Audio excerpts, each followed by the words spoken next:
Hello, everyone. My name is Stephanie McPhail. I am the expert in helping brilliant women date up. I help women who are successful in every other area of their lives except for relationships get the tools they need to stop the cycle of toxic relationships so that if they do decide to date again, they date up. So for today's topic, I wanted to come in and talk about why is it that we are afraid to be vulnerable? Is anyone here that's watching, have you ever felt like you're afraid to be vulnerable? You're afraid to really share who you truly are with other people? Well, it's something that comes up in our practice all the time. We are constantly hearing people say that they are afraid to be vulnerable. And what I found is there are 5 big reasons why we are afraid to be vulnerable. So one of the reasons why, and if any of this resonates for you, make sure that you comment in the comments what resonates for you, or if you have your own reasons why you feel that you're afraid to be vulnerable. So the first one I want to talk about is we might not know that there is something different for us out there. We might be afraid to share what is going on for us because, hey, why bother? Why bother sharing?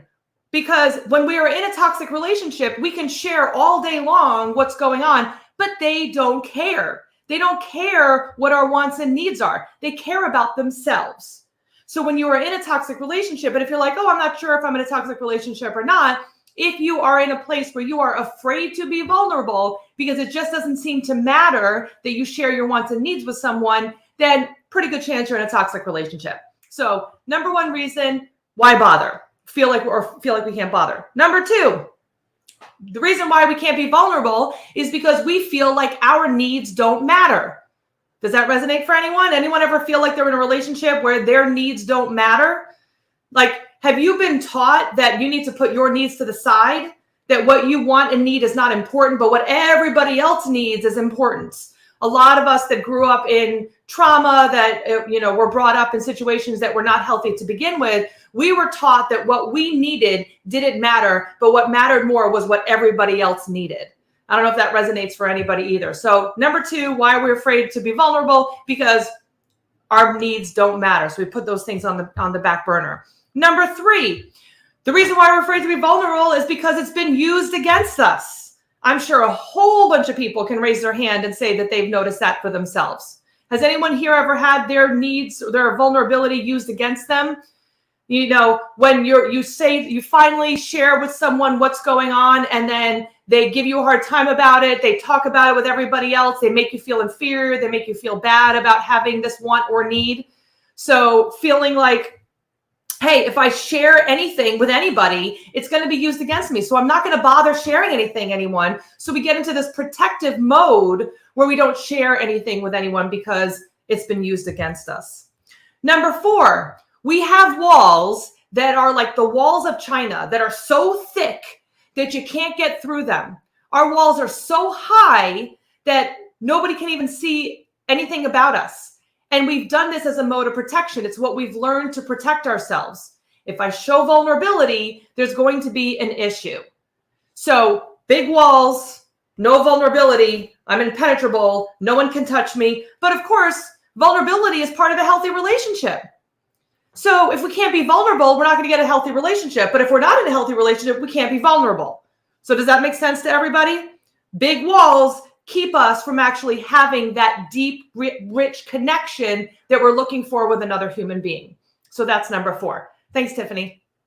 Number 5, and this is one that I know resonates for me, and I'd love to hear your opinions on whether or not this resonates for you. The reason why, number 5 reason why we can't be vulnerable in relationships is because it is a sign of weakness, or at least that's what we believe. If we share who we are, then they're not going to see how strong we are. And if I'm not strong, then people aren't going to respect me. They're going to lose faith in me. They're going to think that there's something wrong with me. And because we are people that are in this very common, when we are in these toxic relationships, we are actually in this place where we think that we can take care of everything, everybody. Again, our needs don't matter. All those things are put to the side. And so if I'm vulnerable, they're going to see that I'm weak. And then what are people going to think about me? Who am I if I show that weakness, if I show that vulnerability? But I'm going to tell you something right now.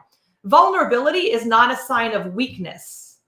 Vulnerability is a sign of strength. Vulnerability is saying, hey, I'm not good at everything. There are things that I need. There are things that I need support with. That was a hard lesson for me. That was a hard lesson for me to realize, like, hey, with the right people, I can be vulnerable. And actually, instead of it being weakness, me sharing my vulnerability actually makes me a stronger person.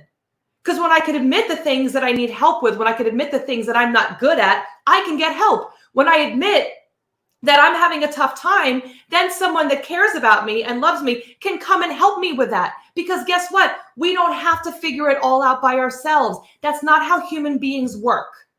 We are community types of people. Whether you're an introvert or an extrovert, we do work well with community, with having others there to support us. Because us trying to help everybody else is a response to trauma, because we don't need to be there and help every single other person in the world and not take care of us. That's not ever going to be healthy.